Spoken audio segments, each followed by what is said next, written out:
Yes. Hi, we're Hey, here. How's it going? everything's good. What about you? Oh, great. Happy to talk to you.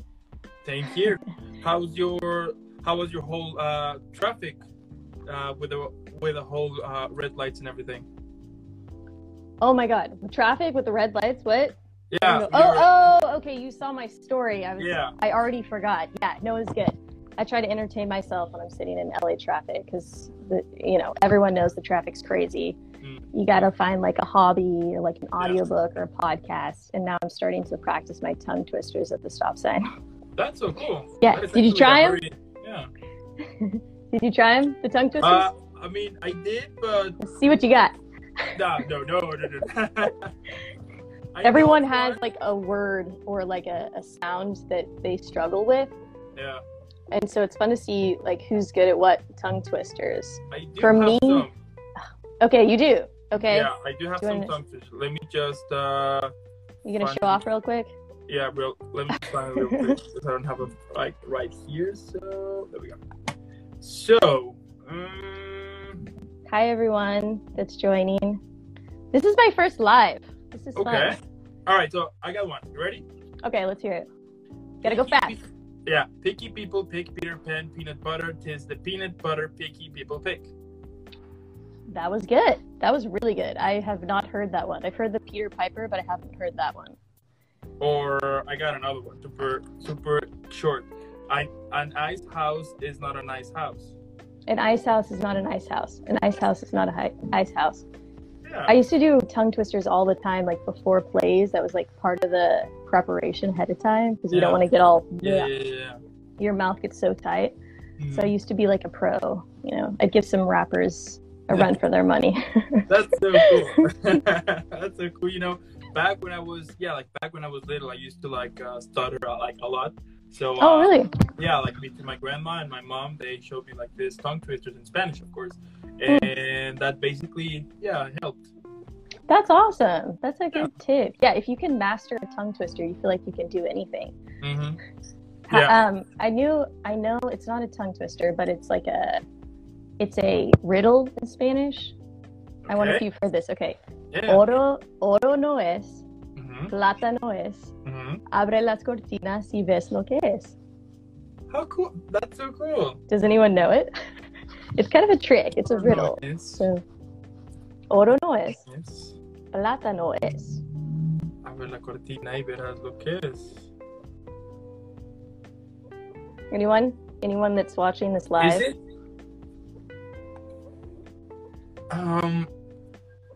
Is it? Okay, 2 seconds. 1, 2. What's your answer?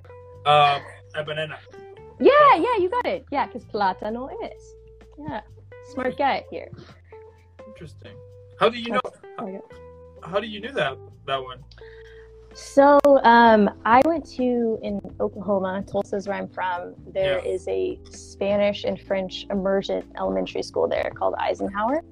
My parents put me into that school, and they put me Spanish fast track. So I actually learned how to speak Spanish, or read Spanish, before I learned how to read English, which is crazy. And anyway, all the teachers that taught there were a bunch of like South American women. And so they had like all these little phrases and songs and that I'll never forget. Because when you learn songs and like little catchphrases and stuff when you're little, it's like they stick with you forever. And then you get older and you like can't remember the name of your friend. It's so crazy. Yeah. So anyway, that's a little piece of information that I have in my pocket. That's so cool. And do you still like? Do you still are able to read Spanish? Okay, so I can read, and if I'm listening to people, if I'm kind of around it a lot, I can understand and kind of understand what's going on. Mm-hmm. But when it comes, that part is easier for me than actually speaking. So if I needed to like get somewhere and talk to someone, figure out, basics, I could, but my grammar would be all over the place and I would sound like it would be a struggle. I would be like using my hands a lot, which I already do. So I guess it's not that different. That's understandable though. I do sometimes whenever I want to like express something, like in front of public specifically, I will tend to use the hands a lot. Yeah, there's no other way. It's so fun to watch people. Totally. Yeah. My mom is like 10 times worse than me, and she like has hit me in the face before, knocked stuff over. I've knocked stuff over. Yeah. So cool. Well, Hayley, welcome to the show. Thank you. Cool and awesome to have you here. Now, before we start, I have to give you an epic welcome. So. Oh, okay. Thank you. Thank you. Thank you very much. That's awesome. Super cool. Super cool. I appreciate that. Now, starting with the whole, tell me how your acting career started. Oh, yeah. So,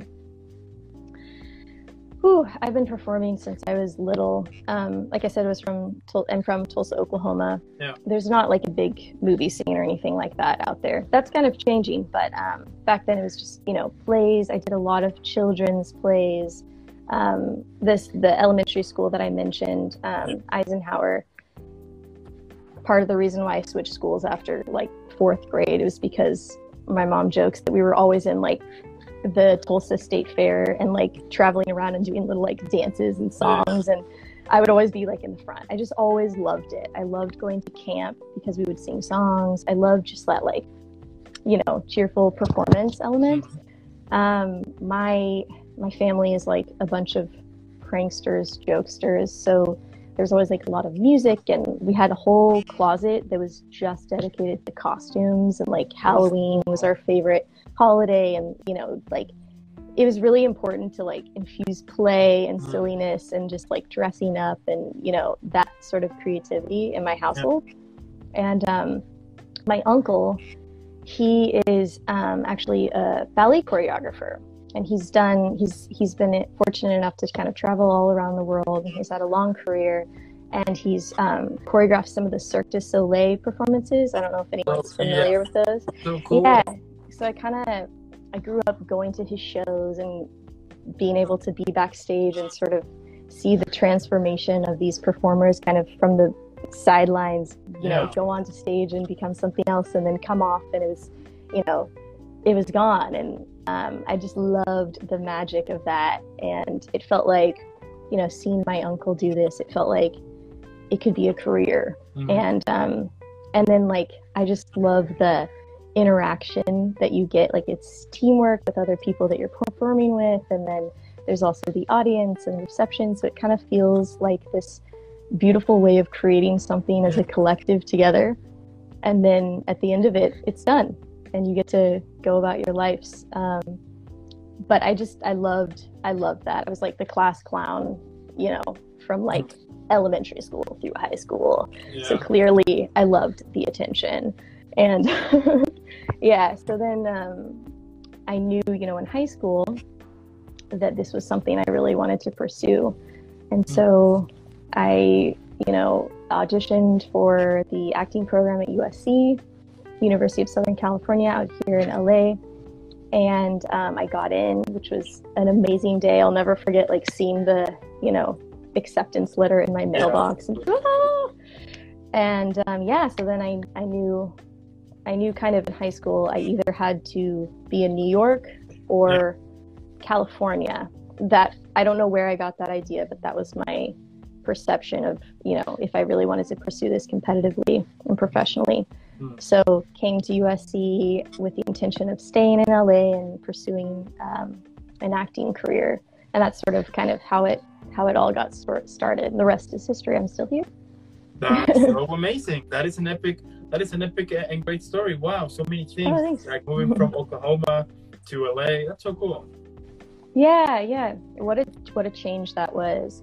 Because there was like a local theater scene and people that were really great, in Tulsa, but it was, more small scale. And even saying like I want to be an actor, I was embarrassed to say it there because it was just so not what people do. Kind of, it's not really taken seriously. It's like, oh God, you're pursuing an acting career. Like, why is she doing that? Good luck with that. So, those beginning stages of even just like claiming that this is what I wanted to do because of where I grew up was challenging, and it's kind of like a dark soul of the night, or what's it called? Dark soul of the night. So then moving from there to California, where it's like everyone here is like, oh yeah, I'm an artist. I'm an artist. It was really so cool to kind of be in a community of people that were doing what I did and respected it and, you know, appreciated the struggle and the learning curve and all of that. So yeah, that's so amazing.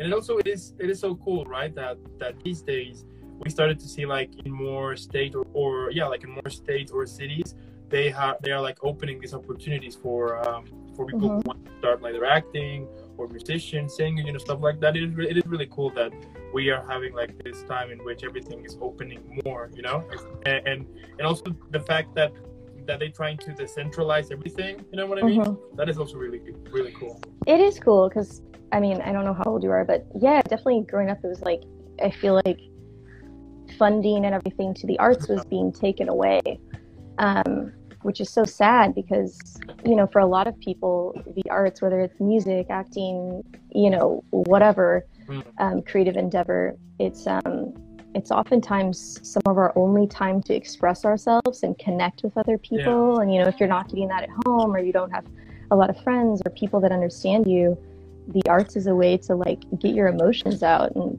I feel like so many of our problems worldwide are just because we don't know how to even talk about our emotions, or we don't have someone to share it with, or we don't have the words, you know, or an outlet to like get that out. So it's really cool. I agree. It feels like there's more attention coming back on the arts and the importance of it and the necessity of it, and whether you're pursuing it professionally or not, just to have exposure to it. You know, I think it's important. I'm glad people are finally starting to, you know, accept that and push that as well. Yeah, totally. I do think that arts are basically what makes us human, you know. Yeah. Because of all the emotions that they're involved in creating something, you know.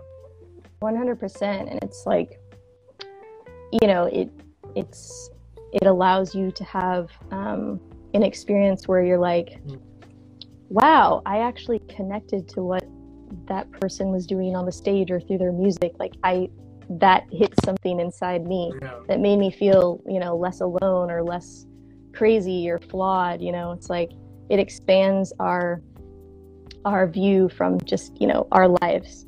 And it's like, oh, there's, you know, other cultures, other experiences, other people that are having totally different experiences than I am, or very similar. And that's so beautiful to challenge ourselves to put ourselves in other people's shoes and also see our lives reflected back at the same time. Yeah. Totally. Wow. That is cool.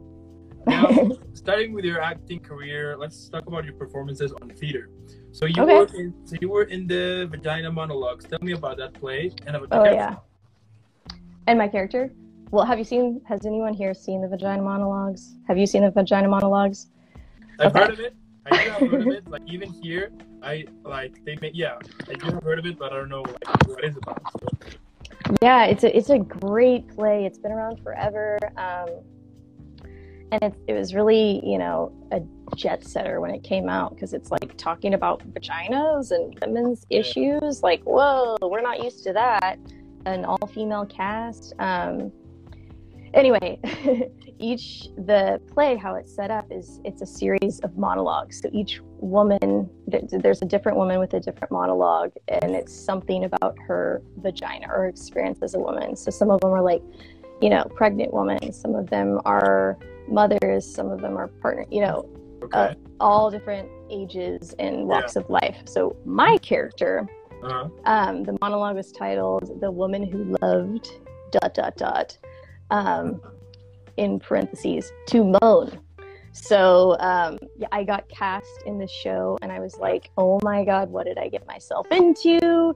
This monologue is everything you would think it would be. It's like, it's a sex worker. She was a sex worker, and she's very empowered by her job, and which is kind of a different look at, you know, the life of a sex worker. And she was like, my job, and I get to make different people moan. And she kind of goes through the Rolodex of all these different moans that come out of her or other women or other men.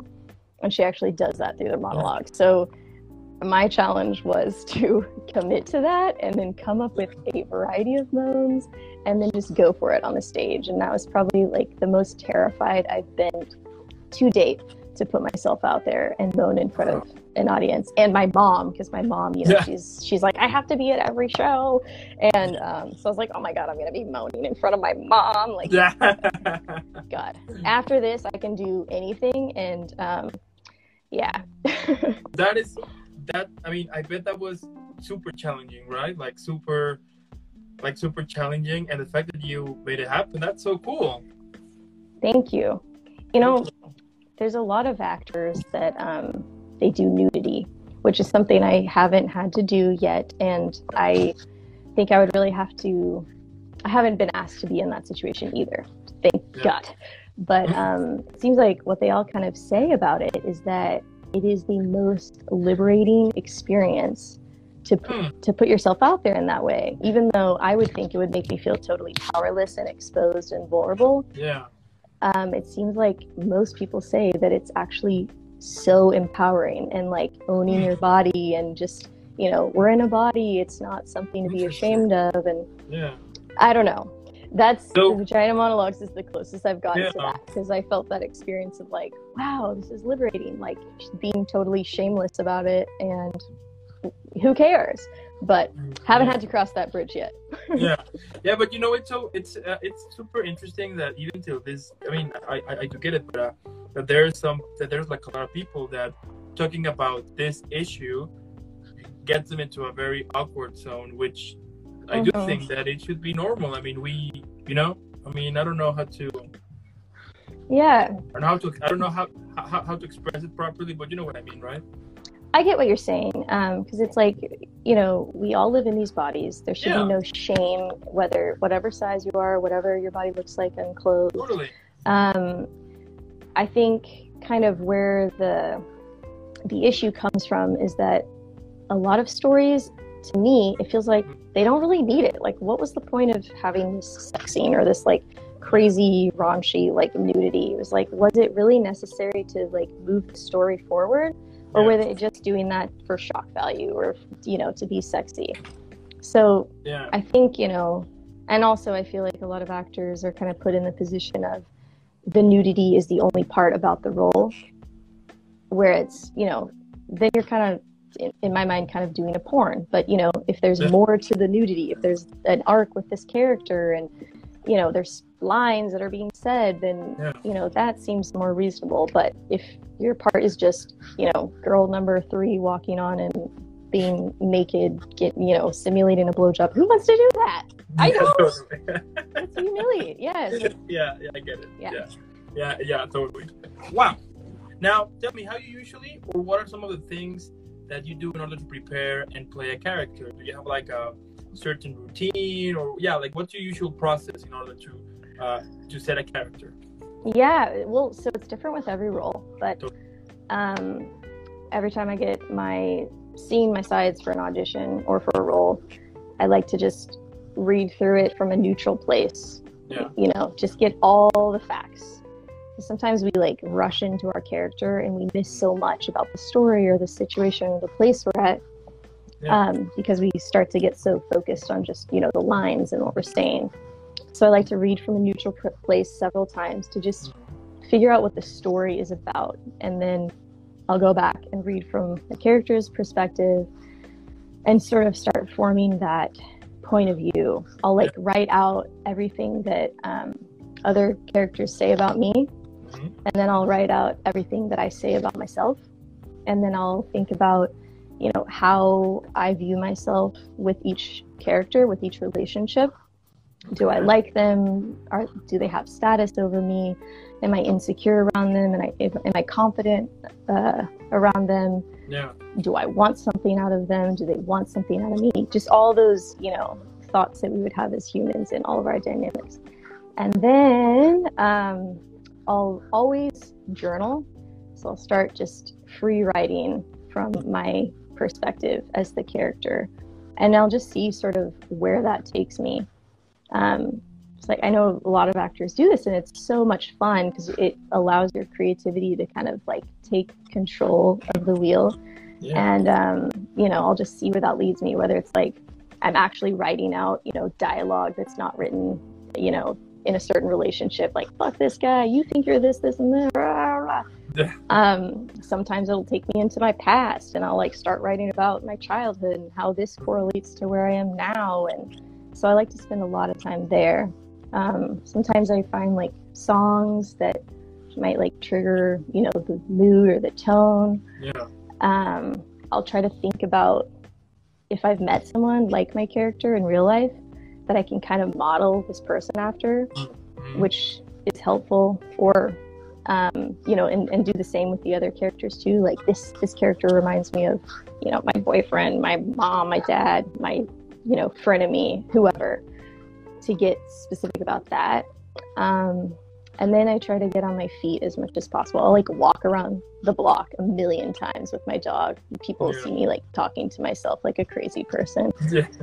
I find that like walking or driving, I actually read something where it's like when you're driving, a lot of times you might have had this experience where people have these like great ideas when they're driving or they're walking, because your left side of the brain actually kind of has to focus on the driving part, So then it's like your left side of your brain, the kind of analytical brain that, has all the, but you can't do that, or, qualifiers, that has a task. So your right brain can kind of, your creative side can kind of let loose and dive in.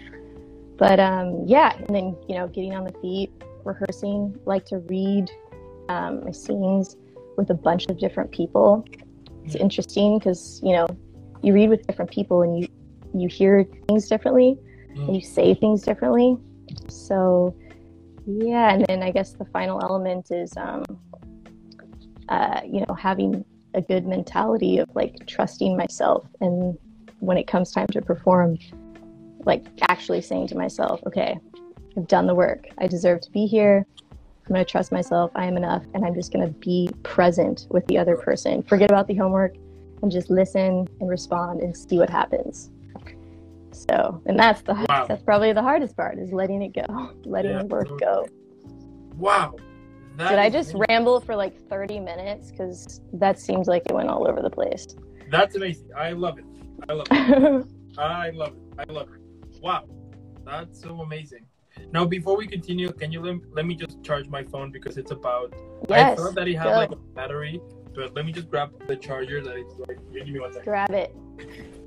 Where's he going, everyone? Let's look at his room. Hey, what's in the background there? What? Are those posters, or what is that? Those ones? Yeah, I can't tell. So, those ones are the box for these ones. I can't see what it is. What's these ones on top? Let me show you. Yeah. Show us your collection. So, for example, like some of those boxers are for those figurines. Oh, I don't know what that is, but that's cool, man. Thank you. That is. Hi everyone. I see. I think David Bowman's here. Let's see. Josh, hi. You guys, like, this is my first live. Am I making any sense? Totally. Super sense. Oh, I got the wrong light. Dang it. iPhones, man, they die within like 10 seconds. Like this morning, the battery was at 100, and I was like, okay, we're fine. And then I went like real quick to do like some things, and I didn't even like have my like use the phone or anything. So I was like, I'm fine. And then when I realized I got like 30%, and I was like, okay, good. And then when I realized again 10%, I'm like, yeah, no, this is gonna die. So it went rogue on you. Yeah, totally. And iPhone still should be working now. Yeah. It's just, oh yeah. And I don't know, but do you have an iPhone? I do, yes. Okay, so yeah. Who doesn't have an iPhone these days? Like in every charger, there is there is a point in which the charger has like a mark or like a, like something specific that if I don't plug it there, it don't charge. So I need to kind of switch it and then put it again. And it happened every single time with my chargers. Damn, you need new chargers, man. Yeah, maybe. But anyway, we're fine now. Everything's Cool. back in order. We're back. So, yeah. So now, what are some of the things that you enjoy about a play, but also how you prepare before going on stage? Do you have like a certain ritual, or like what is like a go-to meal or a go-to song before? Like, what do you what sets you on the mood to be like, okay, I'm good to go? A go-to meal, that's hilarious. I used to play soccer, so I'd eat like these huge pasta meals before nights of game, which is hilarious because I'm celiac now, so I probably was like making things so much worse for myself. But anyway, before a play or a performance or an audition, I don't like to eat. I like to be empty. I don't know why. That's how I roll. Maybe some can say, "Ooh, you got your hunger there. You can like search for your want more." Yeah. But that's how I like to roll. And then after, I'm like starving. I drink a ton of water ahead of time. I don't know about you, but I'm a fish, and my mouth gets dry. And then if you throw nerves into the mix and like your adrenaline, you're like like gasping for air, which is the worst. So water, hydration, Pedialyte. Getting a good night's sleep, the standard stuff that you got to do to live a healthy life as a human. And then I like to meditate in the morning instead of like rushing into urgency, and just trying to keep myself calm. And do some breathing exercises to like try to get myself completely present. And then I'll listen to some music that's like kind of moody, So for plays, I haven't done a play in a while, but what I loved about plays, it's such a team effort.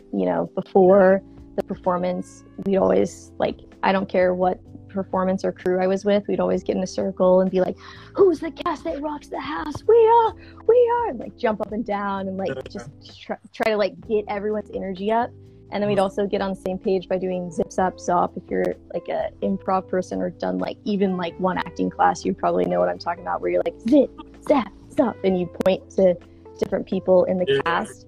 And basically, and then there's one more, which is like you count to 12, but you have to like close your eyes and all hold hands, and someone will start and say 1. And then, someone else in the group will say 2, 3, 4, but you can't say it at the same time. The idea of all these exercises is that you're all like together as a collective in the same room, present together, and you're doing it as a team. And I think sometimes it's easy as an actor to forget that it's always about the other person. It's always about the story. Sometimes, it's easy to like make it about yourself and your lines and whatever. But those exercises help you remember, we're all here to ultimately tell this story, not my story, not my character story, not your character story, but to create something together and listen and be in the moment and be able to, not just stick with our way of doing it, but to be like affected and to receive. Yeah. Did I answer the full question? I think you had 2 parts to it. No, it's good. You basically, you did. Cool. Now,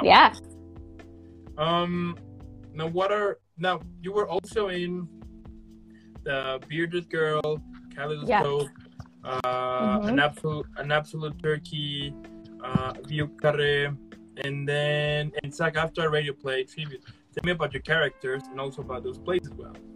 Oh my gosh, there's so many. Okay, so I'll try to move through these quickly. Bearded Girl, that was so much fun. That was my first time working on a New Works play. So the writer was there with us from start to finish of the process, and it was, it was the world premiere of this play. So it was it was so much fun to be involved with something that was happening for the first time. And what was interesting about that is the writer, is really calling the shots in this type of situation. And so she would hear, the scenes play out or watch it, and then she would go back and actually make changes to the scripts every day. So even up until the performance, we were getting new pages, sometimes like right before the performance. Wow. So it was like a fun exercise in being able to adapt and like see a story change so much, and see, how the writer kind of saw it through, and some characters got more moments and some got less, and so like it really felt like we were creating something wild and crazy together. But for that one I played a donkey. It was about like a like kind of traveling circus swindlers, not swingers, swindlers. So they were kind of like pulling the wool over people's eyes and trying to steal their money with these shitty circus acts. And I was on stage the entire show as this donkey, and that was really fun. It was just like, I'm going to be watched this whole time. And so how do I just create a world and live in it and stay focused? And, even if I'm not saying something, like I'm involved and I'm having opinions about people and things. And so that was really, really fun. That was so much fun. Let's see. Vucare, totally different performance. That was a Tennessee Williams play. Changed my life because I worked with two directors that were just so incredible. The detail in our rehearsal prep sort of changed my acting forever. It made me realize I needed to do so much more work in my character development. They would ask me questions about, like specifics of the character and the voice and why they talk a certain way, and, how the environment would affect, their voice and the way they carry themselves. And like, that one takes place in New Orleans. It was like just, having heat and humidity on you at all times. Like, how does that change you and your energy and kind of frustrations? And then for that one, I played a crone, which was hilarious. Basically, I had to look that up, which basically means like extremely old widow woman, like extremely thin, gaunt, ugly. Like, I was like, oh, cool. Guess that's what I'm putting out there to the world. I had this like crazy old age makeup and this like old timey, because it took place in, I think, the 40s. So I had like a bum roll. I don't know if there's some theater nerds out there, but in the olden days, they put these like bum rolls around your hips to make it look like you had like a bigger waist and butt. Now you just have a bazillion butt, but back then they basically put like a pillow in your waist, and then the dresses would go over. So I got to wear some like old kind of period costumes, and my character in that actually got a scholarship to USC for that role, which was cool. For best performer. So I was very humbled by that honor. And what was interesting about that role is she was basically living out of the garbage dump, but she used to come from high society, and she was hanging on so desperately to this identity that she once had, a decade ago. And so much that she had just, was living in this fantasy at all points of her day, and that was like the only thing that was keeping her going, was lying about what she ate and all these fancy people she met, and meanwhile everyone around her knows, and it's really sad. But I mean, we can all relate to that. Like, my kind of entry point to that character was that I used to play soccer at a professional level, and I stopped in college to give acting all that I had, but I would still, if people asked me, I'd be like, oh, I'm a soccer player. And through that play, I realized, I'm not really a soccer player. I'm not playing anymore. I can't really say that. But that identity was something that I was like still holding on to desperately. So that was kind of my entry point to this character. Let's see what else. Oh, an absolute turkey. Then after that was Moliere. So it was like it's very like clowning based. It's a farce, which is so much fun. I don't know if you've seen a farce, but it's like all these characters have really dramatic entrances and exits, and it's very slapsticky. And we actually had like a full 30-minute stage fight that we did with all the characters on the stage. So there was a lot of choreography that went into that. And then let's see, I can't remember, what was the last one you said? Kaleidoscope and something else. The last one is Absolute Turkey and SAG-AFTRA Radio Play Tribute. Yeah, so something I also do is voiceovers. I have a booth in my closet, which has been really nice to work during the pandemic out of my house. So every year SAG-AFTRA puts on a radio play, and it's a bunch of actors standing on stage with microphones, and you luckily with voiceover you don't have to memorize, you can just read off the script. So yeah, and it's just the voice. And so they take all these old radio shows, which have been a lost art, but are now kind of coming back in the form of podcasts. And then we kind of recreate them, and we would even do like the ads in between for like cigarettes and like, cool. So it's very like 20s, like the cigarette commercials would be like, doctors say cigarettes are good for you, which is, so crazy listening to old ads in those times. But what was cool about that show is that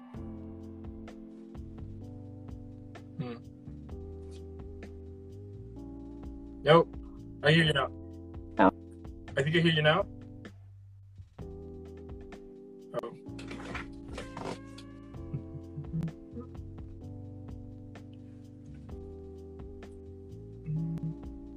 We're having some technical difficulties. We'll be right back. I do have...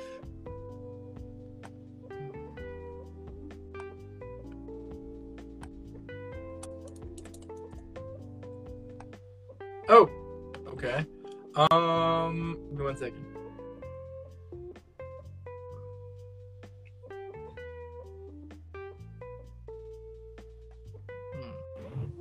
Speaking of commercials, let's pretend that was our commercial break. Yeah, exactly. And we're back. There you go. Okay, so talking about the radio play, what's cool about radio plays, I think is super badass, is they have the sound effects people on stage with you. And if you all can get a chance to watch people that work with sound and sound effects, holy crap, they're so talented. So there's all these sound effects in the play to help it come alive, like water, or footsteps, or, etc. And they would have different, like random household tools that they'd take, like, not a tissue box, but they'd be like, to make the noise, and it would sound exactly like whatever was being described. And so they're like moving the whole time to create these sound effects. It's so badass. I have such an appreciation for anyone that works in sound. They really do the heavy lifting. They make us look, and if a film has bad sound, you're done. You're done. So that was really cool to be a part of something like that. That was brand new to me. That's amazing. And moving to your performances on films, you were in White Balance. Tell me about your character and about the film as well. Yeah, White Balance. That was a film, gosh, I think 2018 or something. It was just me and another actor. And actually my boyfriend was directing, which was an interesting experience. I don't know if people have worked with their partners. I found it, he's not here right now. No, I'm just kidding. Yeah. It was a challenge because, totally. When you're working with your partner, it's so hard to not take things personally or, look at them for approval. And it's like you're reading into things. You're already, as an actor, in such a vulnerable place. And that dynamic with the director is so important because it's, based on trust and you've got my back and you're going to tell me if this looks like shit or if I'm like really bad right now. So that was my first time working with my partner, and that was a challenge. It was hard, but we got through it. So cool. And then the other actor it dealt with, what happens when the story, talk about meta art. The story was about actually working with your partner and kind of the breakdown of communication and exactly what I was experiencing, like off the street, which is, life imitates art. What can I say? So yeah, that was that one. That's amazing. It pushed me a lot. Yeah. Yeah, I bet. But also I think at the end, it was a very interesting experience, and also you get the chance to learn a lot, right? I think that from every performance that you get the chance to do, you learn something new from it, I think Jack Nicholson says, like, if I'm not scared by a performance, then I'm in trouble. And it's kind of reassuring to have that in the back of your head because, acting can be really scary sometimes. All eyes are on you and so many people are depending on you. But I love, reminding myself of that quote because it's like, okay, no, it's okay. This is good that I'm being scared, that I'm pushing myself, that, just like let these emotions come through instead of trying to, Yeah. I'm fine, everything's fine. Yeah. Use it. Yeah. Yeah, a friend of mine told me once that like whenever you're having like those emotions, make sure that you are enjoying them. That you are embracing them, because you will not have them again. You know what I mean? That it doesn't matter like if you repeat like the same thing over and over, it's not gonna be like the same feeling as that first time that you were like super nervous. You know what I mean? So basically, regardless of what are you feeling at the moment, embrace it, because it's basically what makes you human. And yeah. And there's no wrong to emotions. It's like, it just is what it is. And in fact, like the more you try to fight it, the more it's gonna like come out, with blazing saddles. Oh yeah. I had an acting teacher tell me once that nervousness, like the same feeling you have when you're nervous, it's actually the same thing, like chemically inside of your body is happening when you're excited. So it's like, if you're telling yourself you're nervous, maybe you can just shift what you're saying and be like, no, this is actually exciting. That's the emotion. Yeah. I had this other acting teacher said, like, I'm going on the roller coaster. That feeling you have of anticipation when you're going on a roller coaster, it's scary and it's exciting at the same time. So maybe it's like just your mental talk, just saying, let's shift into calling it excitement, can just be the shift that you need to kind of power through it, or use it or have fun with it. Yeah, totally. Interesting. Now, you were also in Devin Miranda's still Stella's big adventure. Tell me also about the characters, but also what are some of the things that you enjoyed about those films? Yeah, so Devin Miranda is still here, and Stella's Big Adventure. I had the same director on both of those projects, who is someone I love, who I admire, Youthana Hughes. We work together a bunch. We have kind of the same tonally sensibility, like dark comedy, dark humor is our jam. Yeah. And so he wrote Devin Miranda's Still Here, and then co-wrote and co-directed with his best friend and my friend at the time too, Christopher Winterbauer, who's doing amazing things. His career has really taken off. I love their sensibility. Anyway, that was so much fun. To date, it's one of my favorite projects that I was involved in, because it was such a small crew, and it was about Devin Miranda, who's my character. She is this was also like ahead of kind of the vlogging and YouTube stuff. So I feel like if we had kept this going as a series, we would have, really hit something solid. Not that we didn't with the short, but anyway, I digress. Anyway, she's kind of filming herself from her car, and she has this YouTube personality, and she's trying to like, it's very fake. She's like, Devin Miranda's still here, and like I say every week, today is going to be an amazing day. And then, she gets a phone call, and it's like she's trying to like power through her vlogs. And as soon as, she turns off the vlog, she's like this totally different person, this evil character. And she's like, cussing like a sailor, like, fuck you, you piece of shit. And like trying so hard to show the world that she's like this great charitable person. But then when the cameras are off, she's a horrible person. And that was kind of like the through line of the character in the story, which everyone can relate to that. That's like social media in a nutshell, right? Anyway, she is going back to her hometown because her boyfriend died in a car wreck.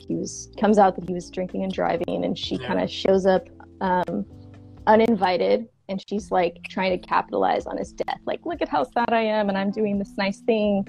And everyone shuts her out. And she finally reaches this boiling point and steals the ashes of her ex and runs out with them and tries to have her own like ceremony.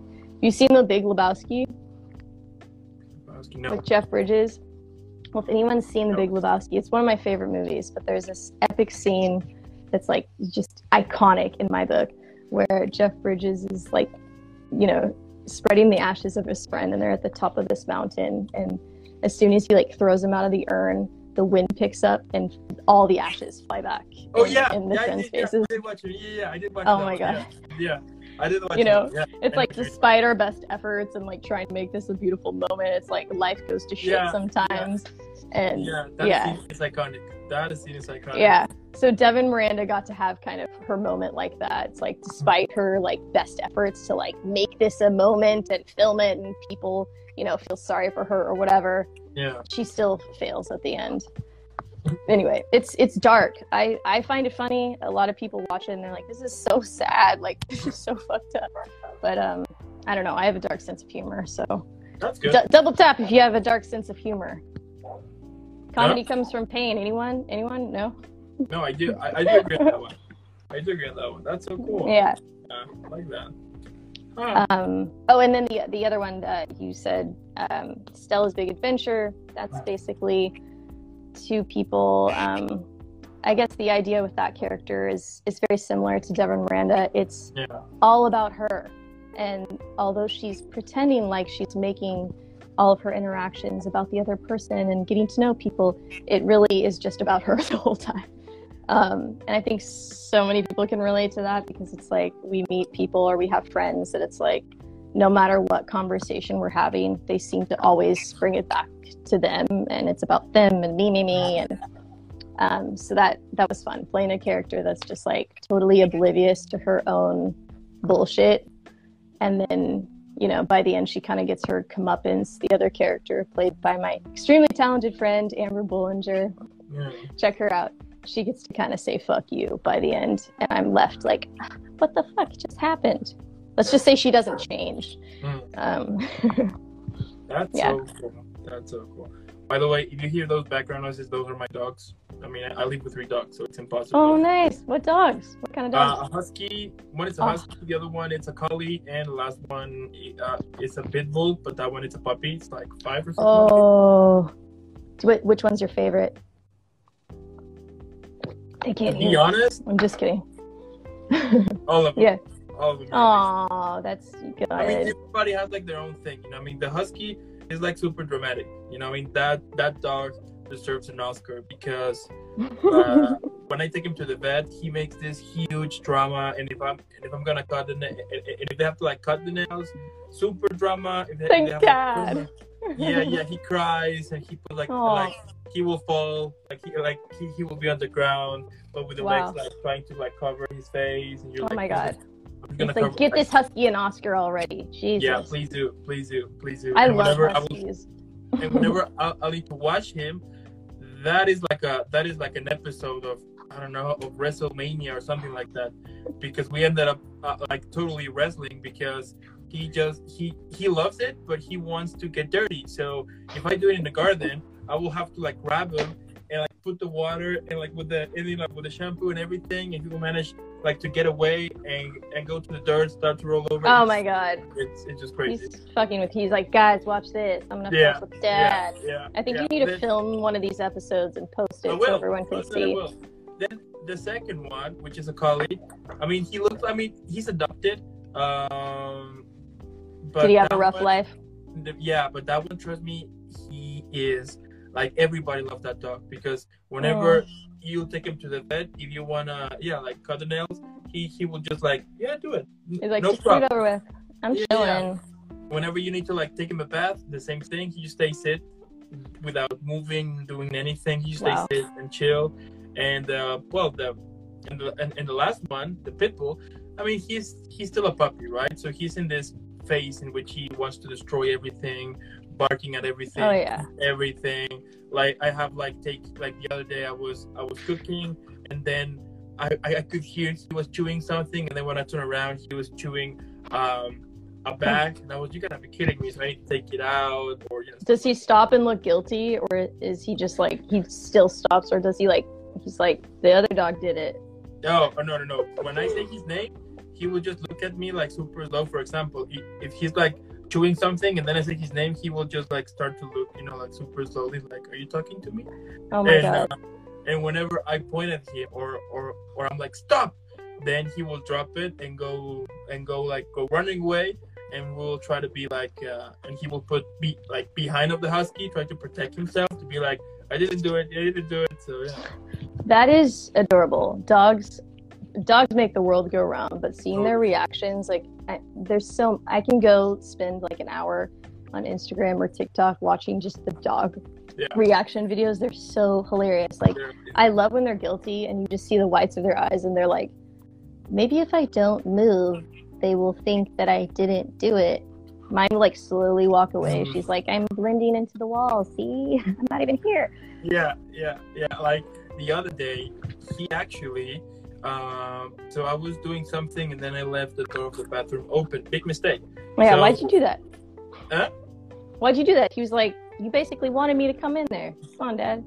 So then I just walk out of the room and then I see this paper trail of the toilet paper.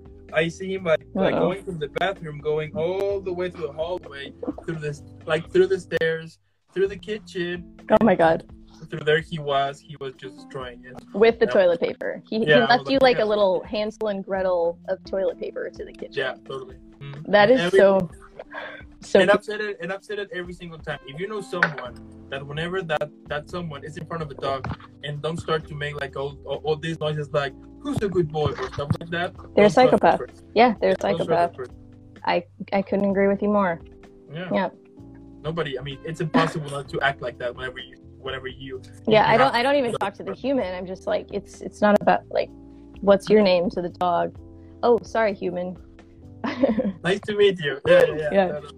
I love how people give human names to their dogs too. Like, our dog's name is Chloe. I've met like Franks and Sebastian. I don't know, for some reason that's so funny to me. I used to always have dog names that were like, we had Nova, let's see, like Yoda was one of them. But the very like reasonable human names crack me up. What are the name of your dogs? Well, growing up, I had actually we had 4 huskies growing up because we had this big backyard in Oklahoma. There's everyone has yards there, which is such a gift. Living in LA, I'm like, to have a yard, what a privilege. So we had 4 huskies: Nova, Yogi Bear. Let's see, Mariah, which is what my mom wanted to name me, and my dad was like, we can't name her after the dog. We had, let's see, Riley, Yoda, and now I have Chloe, who's a Maltese, and she's so smart. I'm like blown away by how intelligent she is. I'm like, I wish I could, communicate in the English language with her. Yeah, anyway. Actually, dogs are super smart. There are like some of them that they are like way too smart, like super smart. You're like, what? Yeah, I saw this lady actually trained her dog how to speak using like, I don't know where you would buy this, so she must have created it, but it was almost like, the movie Big with Tom Hanks where he dances on the piano. Oh yeah, I saw that video. She created something like that. Yeah, for anyone who doesn't know, she like put words on the kind of piano thing. And she would talk to her dog and be like, do you want to go outside? And he would walk over and press on a button and it would be like, yes. And then she would say like, do you want to go on a walk? And he would say, no, I just want to like be in the backyard. Like, he would communicate exactly what he wanted. It was like, I cried at all of those videos. Yeah, those are amazing videos actually. Yeah, I do get it. And dogs are the best. I do believe that dogs always get the best out of us. They do, yeah. And it is, and like whenever like a dog passed away, like back when I was, so I had this dog back when I was 7 years old, and 20 years later he died. And 20 years, holy shit! He lasted 20 years. What did you feed that dog? Wow. Just regular food and every whenever we'll have like a family dinner or something, we will like drop something to him, I mean, he was a cool dog. It is so interesting because like, with my friends, in this group of friends, like those who have dog understand when I told them like, hey, actually when that dog died, it felt like a part of me was gone with a dog, and they're like, yeah, I totally get it. And those who never had a pet in their life, they were like, I don't know what you're talking about. I mean, that's an animal. I'm like, yeah, but you don't get it. I mean, once you have like this pet who has been with you like this whole life, whenever that pet goes away, it feels like yeah, it feels like a family. You know what I mean? Oh, 100%. Someone, I can't remember who said this, but it was like dogs, well, and pets in general. What's so beautiful about the relationship is that you have companionship while also being alone. So think about that. You have companionship while also being alone. Yeah. So they really are like a part of you, following you around like your shadow. And, dogs are so beautiful because they forgive. I mean, we all have a lot of lessons to learn from dogs. They forgive so quickly, and they're just like so happy and to be in your presence. And they are, my friend Marissa, she's such a dog lover. She cries at the sight of a dog. She's like, dogs are pure being. They're pure essence. Like, they're just totally present in the moment with everyone they're with, and like with their toys. And we have so many lessons to learn from that. If we could all just be like forgiving and present and loving like dogs, man, the world would be a better place. Hot take, everyone. If everyone was a dog, the world would be I don't know what I'm saying anymore. Yeah, but everybody adopts a dog right now. Exactly. Get a dog right now. I mean, if you're watching this later on YouTube or on Spotify and you don't have a dog, go get a dog. You want to change your life? Get a dog. Get a dog. You will definitely, yeah. You heard it here first, folks. That's what I'm talking about. Yeah, but it is so interesting, and yeah, they're amazing. They're amazing, and it's impossible like to get mad at them whenever they do like something fool, like for example, the pit bull. He destroyed my wallet, but what ended up happening is that wallet, my ex gave it to me. So when that people was destroying, I was like, I guess I'm closing circles. So your dog was basically like, get over her or him. Time to move on. I'm gonna do it for you. That's a real wingman right there. Yeah, it's fine. Or the husky, for example. I don't know what is wrong with this guy, but every single time when I get clean clothes, from the washer and everything, whenever he sees them, he will like jump to them and start to like roll over. What I mean? Like, like basically impregnate like his smell to be like, you're my human, something like that. Yeah, I do that with all my boyfriends. You will smell me all the time. There you go. I'm just kidding. I don't, everyone.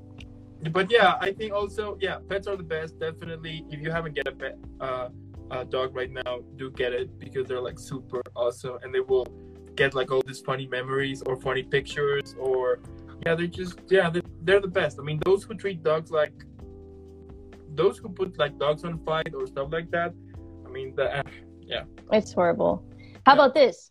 How about we all treat each other with the love and kindness that we treat our dog? Ooh. That's deep. Yeah. That's deep. I like it. Let's make it trendy though. Okay, cool. Hashtag treat yourself as you treat your dog. Treat your friends like you would a dog. There you go. You got the exclusive here again. We're just killing exactly. We're just killing it with a lot of exclusive here. Wow. Oh my gosh, we have a bunch of people with us right now. Hi, everyone. Yeah. Happy afternoon, wherever you're at. Now, you mentioned that you play soccer. I wonder, which position? Oh my gosh. What position did I not play? Okay, I was a baller. Man, my glory days. So, I played on a... Let's open the... I should just like have my medals displayed behind me to like really intimidate, No, so yeah, I played with a competitive team for the same team for like over 10 years, which is amazing. We knew each other like the back of our hands. Like, we would look at each other and not even have to communicate and know what the other person was doing. It was so cool. It was like the Matrix. But yeah, so for that team, I played right defense and outside mid. I had a player, Allie, and we would swap positions. Like, we were both really fast. So if I would go run forward, she would stay back, and vice versa. And then for my high school team, Booker T. Washington, anyone from BT Dub out there watching today? Give a little tap tap, anyone? I I played striker, so forward, and sometimes center mid. Yeah. Respect. I'm so competitive. I swear that's like soccer has really laid down the foundation for me to become an actor because I'm so competitive and you know that like discipline of showing up to practice every day and training and practicing, you know, how you play is how you practice. How you practice is how you play. I've like adopted all of those kind of skills, that skill set into my acting. And I feel like that's kept me going, and you know, patience and discipline and staying determined and keeping your chin up. And you know, if you lose one, if you do shitty on an audition, get back on the horse. You got another, you know, fight harder the next time, prepare harder the next time. Yeah. Oh, cool. And do you still watch it, or do you have like a favorite team? You know what? I don't really watch it. There's so much to watch these days. And it's funny because people, I feel like, maybe I'm wrong. I don't know. Do you watch soccer? Yeah, I do. You do? Okay. So at least in the States, it's like people don't really watch soccer. They're like, it's so boring. You know, it's all about the NFL and basketball, which I get because, you know, those are so much faster moving from the camera. But, you know, I'll always watch the World Cups. And I stopped following teams, but I did. This was kind of a full circle moment for me when the women's team, you know, were competing in the World Cup. They did really, really well. I don't know if anyone watched. The women's soccer team is really freaking good, everyone. It's not just all about the male team. But anyway, they had a commercial. It's for Hulu Plus, Hulu Live. For those who don't know, Hulu has like a live TV option where you can watch sports live. So they were kind of launching that during the time of the World Cup, and I got to be in a commercial with the women's team, which was crazy. So I got to play defense against, you know, Megan Rapinoe and like pretend like she was faster than me. No, I mean, they were so good. But what a full circle moment for me. I was like, I thought, you know, I would never play soccer, or, you know, it kind of like let my soccer career go. And it was just like, you know, a place in my memories. And then I got to actually be in a commercial playing with, you know, these women. Yeah, it was. And Mia Hamm in that commercial was the pretend coach of the team, which blew my mind. I had such a fan moment because growing up, you know, Mia Hamm was my idol as a soccer player. She was so good, you know, outside midfielder, which is the position I played. And then getting to watch her in that iconic game when Brandy Chastain like rips her shirt off and shows her sports bra. I'm like aging myself right now, but go back and Google that because it was an iconic moment in women's sports. And so that was like, I freaked out when that happened, and I reached out to my old soccer coach, Victor Moreland, who's this like Scottish guy. He'd be like, "Okay, Hayley." Yeah. And do you still play, you know, or kick a ball here and there, you know, whenever you get the chance? You know, I don't. I still have my full uniform. I still have my cleats, my shin guards, my soccer ball. There you go. And I'll be honest, I only really play when I have an audition for a soccer commercial. And then I'll go out and I'll like run around and start juggling again. And I'm like, hey, I still got it, kind of. But yeah, that's kind of. Right. Maybe someday, maybe after COVID, I'll start a club team if anyone wants to join in the LA area. You know what? Maybe one day we should make like a soccer special. I'll be the goalkeeper and you take the shots. Okay. Start training. Fair enough. I will. Actually, I haven't played for a very long time. Like. Were you goalie? Yeah. Oh, nice. Okay, cool. Yeah. So what ended up happening with me? It was super fun because they put me as a striker. Didn't work. Put me in the midfield. Kind of work. Put me in the defense. Did work. But then in my high school, they needed like the goalkeeper because the old keeper, you know, graduated. So they were And like no one wants to play. If you're playing soccer, you're like probably not going to be wanting to play. Yeah, nobody wanted to be the goalkeeper. Nobody. So I was like, I want to. Why? I don't know. You're crazy. Maybe I am. So I did. So I started with that, and I love it. I love it ever since because it's so amazing because first you get the chance, like sometimes like the striker or somebody will have like this gifted shot, you know, and it looks like that it's going to be this amazing goal, and you basically are like, not today, and poof. Not today, motherfucker. And he gets like Superman hit the ball and out. then you get the glory for doing that. There's so nothing I love better. doing that. And but of course, I mean, it's obvious that you also you're like, no matter what happens, if there's a goal in, you get the fault. Doesn't matter what happened. It's always going to be like the fault of the goalkeeper. So I got used to that, and it was really cool. I love it. So, but like 3 years or so, I moved to this. I used to play like every week, like every. Oh, okay. Yeah, Tuesday, Wednesdays, and Fridays. I used to play like with my high school friends. You know, nice. So we went to like our old high school, and like the principal let us play, so we were like playing the. Oh, that's cool. Yeah, like the teachers against like the ex-students. So that was really cool. And damn, nice. Yeah. The teachers can like get back at you for like all the frustration they had and I in did school. Get back also with the teachers that they were like mean to me. I was like, this is the moment. So it was like a back and forth, but I mean that was part of the deal, you know. But then I moved to this new city, and since I don't know nobody, and also here in this city they don't pay much attention to football. I mean, there is like a Where are you? Where are you located? I'm located in Querétaro, in Mexico. Oh, okay, cool. Yeah. So there's not much soccer there? I mean, there's a stadium, and yeah, they have like their football team, which is not that good. But anyway. Ooh, shots fired. Yeah, no, like really, they're not good. But anyway, but I don't know. I mean, not like a lot of people, you know, play it, and even like in my previous works, nobody played. Everybody either play basketball, baseball, or nothing at all. Or so yeah, and I used to like whenever I got the chance, I went to the weekends to my hometown, play with my friends, and they go back.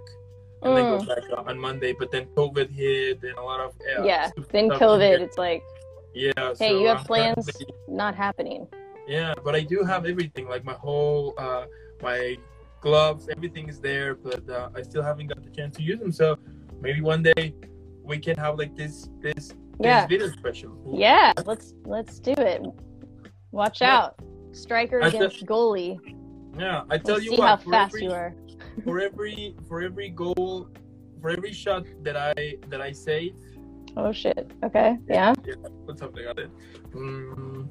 I get $100. No. You will. Anyone in the chat want to say what the prize might be? Or anyone later. Hi, Brandon. On YouTube or on Spotify, leave a comment there, because we need to have like a bet going on here. Make it good. Yeah. Like, I don't know, like for every, I don't know. We'll come back to it. We'll come back. Yeah. I'll think about it too. I'm gonna come up with something really good. Yeah, something cool actually. Yeah. Now, moving to your TV performances. So you were in the morning show, Lodge 49, and The Gifted. Tell me about the show. TV time. Okay, so The Gifted, that was my first like major network co-star role. So I was so excited when I got that call. It's funny, a little tip to the actors out there. I remember in that audition, I did a ton of research for it. I'm like a research nerd. Even if it's like 2 lines, I'll like find out like, you know, the occupation of my character, and I'll like go down a rabbit hole of like learning more about these occupations. So anyway, for that show, my audition was for the Human Mutant Alliance president. Her name was Cheryl Trainer. She's a badass. So she was, I don't know how familiar everyone was with the show, but there's mutants among the humans there, and they're kind of being outcast, and the government's controlling them and trying to kill them off because they're a threat. Anyway, so I'm a human in this role, but I'm advocating for the mutants. So Human Mutants Alliance. Yes, I'm a protester. Okay. And I get to have an interview with a news reporter that comes on the scene of our protest. I'm like, you know, kind of bashing the big corporation that's trying to suppress the mutants, and I get to have this like super badass activist moment and like point at the camera and be like, this is fucked up, this is fascism. It was so much fun. I got to work with a director, his name's Digby, and he was just so welcoming and inviting to me and just put me at ease immediately. And like I was saying, sorry, I was going to say the tip to the actors for that audition. I remember I did all this research. I was looking into like Holocaust stuff. I was just looking at different protests and people that spoke out and trying to get that, connect with that fight inside of me and the people that I was, fighting for. Yeah. And then when I got to the audition, I just stayed focused. I don't like to talk to people in the waiting room. There's always like a few people that are like, hey, how's the weather? How's traffic? And to me, that's a distraction. So everyone was kind of, goofing off in the waiting room and talking, and I was like the theater nerd that was like, I'm gonna be in the corner and stay focused and serious. Everyone has their own technique, but for me, I'm like, no distractions, people. So anyway, I stayed focused, went in the room, and nailed it. Came in with the intensity. I was like, I'm just gonna stay in character from start to finish, and I feel like anytime I do that, it kind of pays off for me. So my interactions with the casting director, did the scene at the end, kept that energy going, and then I got the call pretty quickly after from my agent, and then that week I think we shot, and it was so much fun, and I felt like, okay, I have my first major network credit under my belt, let's go. That first one's the hardest to get, and then after that it gets a little easier as you continue on. Not that it's easy, because it's not, but so that was that one. And then let's see, after that, Lodge 49. Lodge 49, love that show. I know there's some people that are diehard fans of it, but it kind of has this really interesting tone, dark comedy, magical realism. There's kind of this like Freemason element to it. It's so good. I recommend. It's, there are no more seasons of it, but if you have the chance to check it out, it's a great show with a lot of just fun characters in it. It's all, like a very character-driven story and ensemble. Okay. So yeah, on that show, Deborah Zane and Dylan Jury, my two casting gods, who I adore, they cast me on that show, and I got to play this kind of bad girl. She's a flight stewardess who, would sneak all the little Jim Beam bottles from the airplane, drink them, in the back and get a little drunk, and then play these like kind of backstage at the airports, like in the bowels of the airports, poker games with some of these like old timers, stewardesses who have been working there for centuries and were like weathered and, smoking cigarettes, and they're like, oh, what's up, honey? So anyway, I got to be in that show, play this weird game. I can't remember what it's called right now. I don't know if Craig, he was one of my co-stars, is on this chat, but the creator of the show, the showrunner, he played this game as a kid, and like no one knows about it. I tried to look it up ahead of time, couldn't find anything about it, and I was supposed to be the dealer in the scene. So I was like, what is the game we're playing? Is it poker? What is it?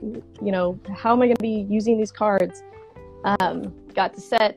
He taught us the game really quickly, and then we went in right to shooting. So much fun. Yeah, I love that. It was just like a raunchy moment, and yeah, I think I'm rambling now. But yeah, two really fun ones. And then after that, my most recent booking was the morning show, which was just, I'm so grateful to have that part. Shot that in 2020 in the middle of the pandemic, which was a trip, and also just such a like gift in the middle of a really shitty, crazy year. Getting a booking. My scene is with Will Arnett and Jennifer Aniston, so I was like, oh my god, holy shit, like this is happening. I had to really tell myself, although my part in that is smaller, like, you start having all these voices come in, there's a lot of pressure that can kind of seep in, and I'm like, I've never worked with a celebrity or two celebrities of this caliber yet. So what Hayley is going to show up to set? Am I going to get super nervous? Am I going to, like forget my lines, you know, all those self-doubt, you know, little demons started to come in.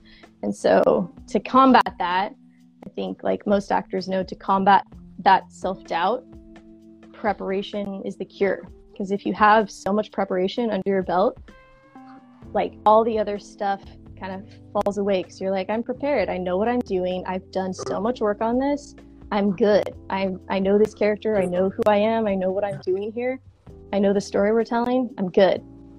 So I like did all my journals of like her, you know, childhood, like totally unnecessary for this part, but I was like, I'm with Jennifer Aniston, I gotta be like Meryl Streep over here level. There you go.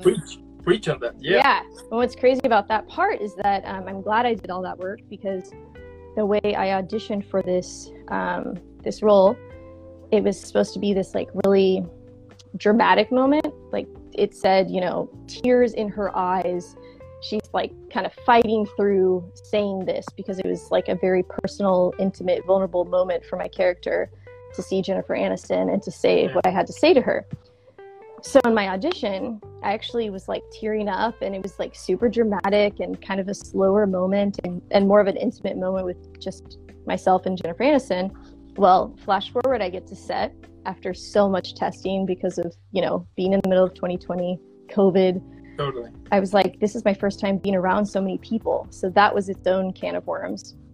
Anyway, I get to set, and the layout of, you know, what was written as, you know, the scene description looked totally different. So I was like, okay, you know, I'm in a different place than I was supposed to be, you know, so I'm like, okay, I'm behind a desk now. Cool.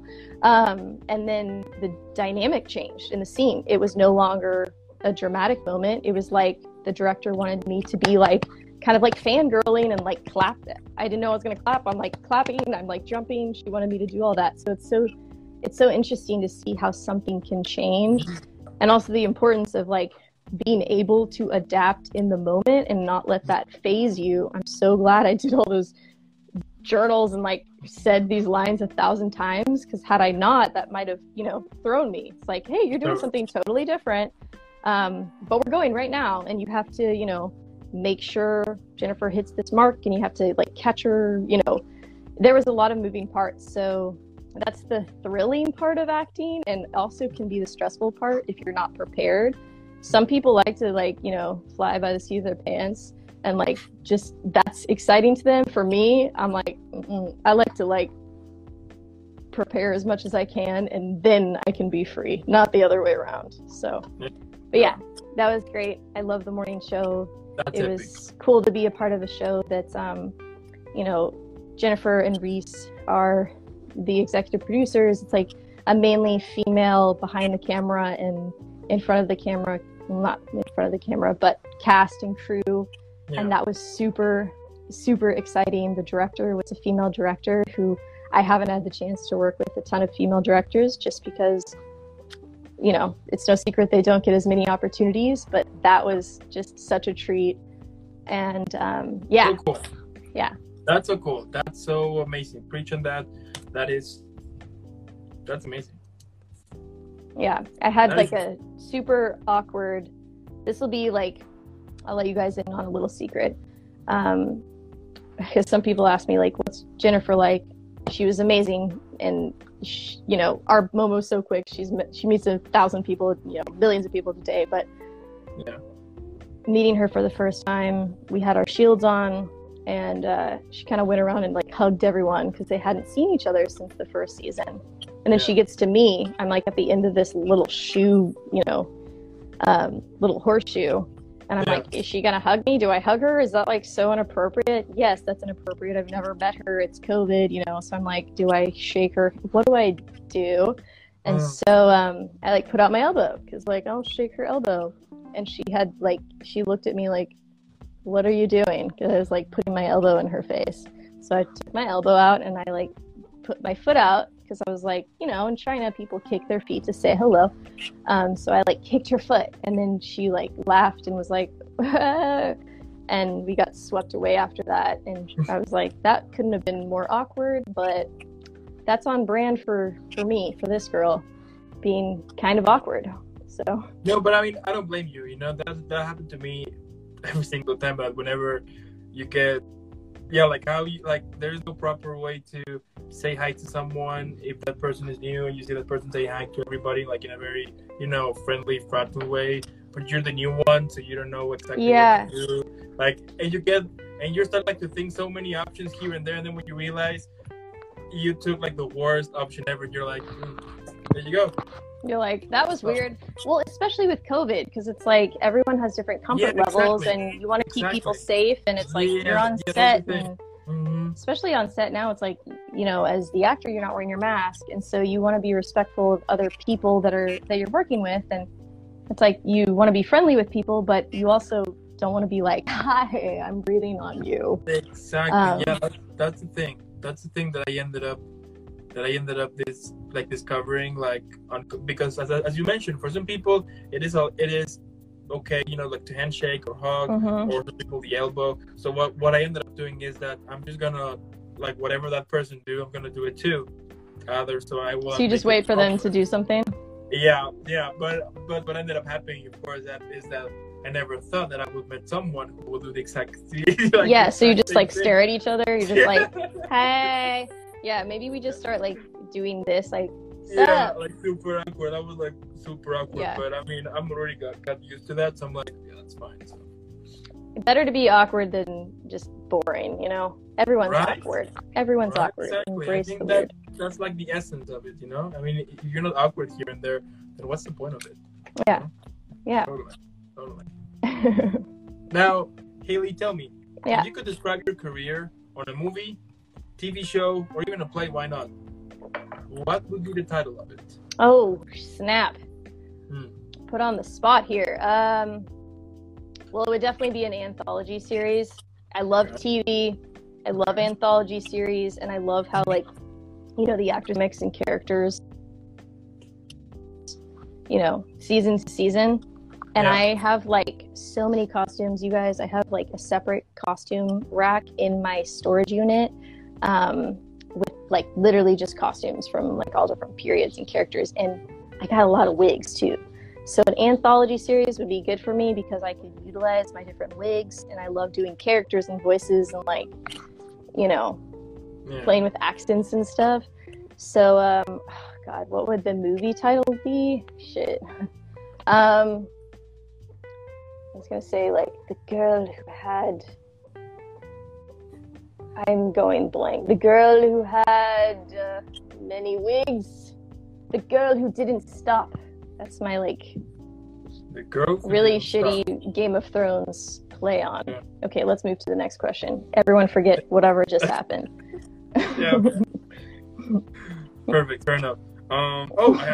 What can we expect from Hayley in the future?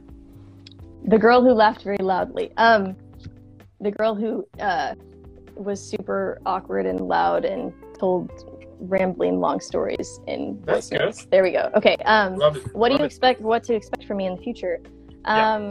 So I think there's a lot of power in claiming things and saying them out loud. So these things haven't happened, but I'm going to say them out loud, and we can put them out there and, you know, manifest in power of thought and power of claiming. So I'm going to be in the next Hunger Games movie.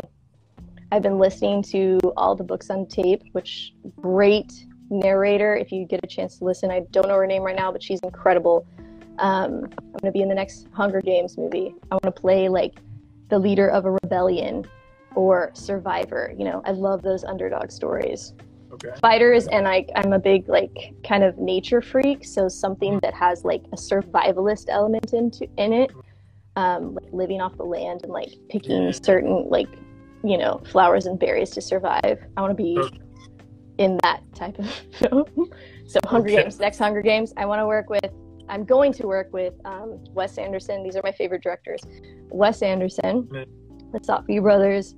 I want to work with Hayley Keown, Phoebe Waller-Bridge, and let's see, who else? And then I want to be, my favorite show on TV right now, dark comedy, Search Party. So I'm dying to be on that show. I'm dying to be in the next season.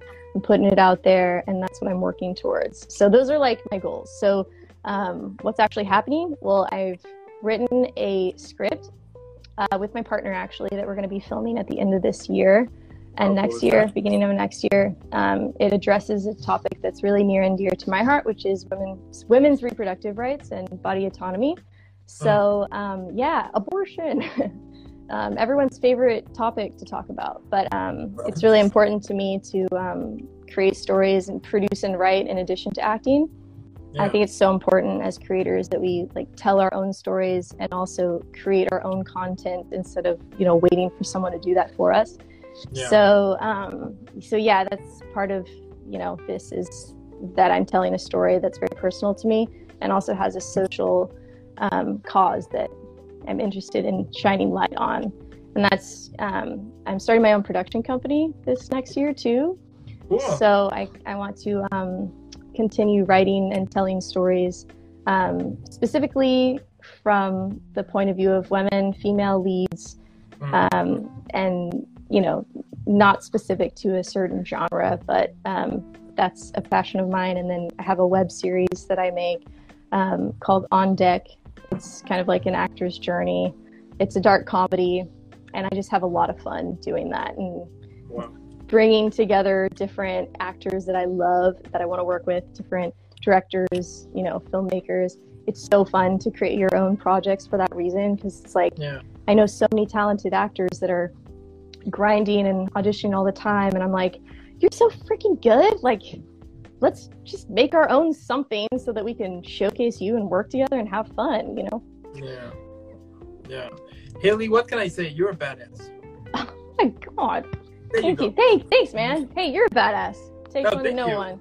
I appreciate that. No, but seriously, I mean, what you do is really cool. The fact that you have done so many cool things here and there, that you're getting involved into a lot more stuff, that I mean, we all know that you're gonna be in the next, I don't know, Hunger Games, or even in this huge franchises. I'm super sure we're gonna see you at some point there, because you rock, and that is something, and that's cool. But also, what you do inspires, and I do believe that actors in general do inspire people, and also you guys show us that dreams come true, but you need to put a hell of work, and you will be rejected a million times. But no matter what, you always manage to give us your best performance, and that is something super cool. So because of that, you're super badass. Oh my gosh, thank you. That's very kind. I appreciate that. And also, keep rocking, keep doing what you do, keep being this amazing person that inspires and shines everything, because you are truly a rock star here. Also, I want to thank those for watching. If you're watching it later on YouTube or watching it later on the podcast, make sure that you're following Hayley. What I would say is for you to put pause, then leave a like and subscribe to the YouTube. I mean, it's super easy and it helps me a lot.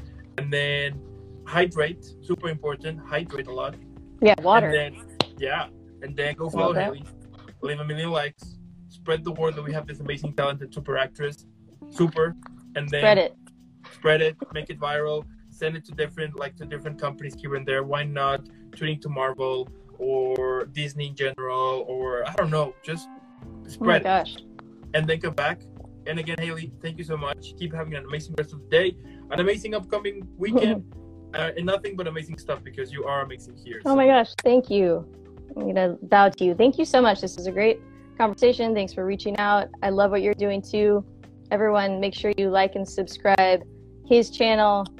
This was my first live. I hope it was whatever these are supposed to be, but this was fun. Thank you so much. Appreciate it. All right, have a good one. Okay, bye. Bye.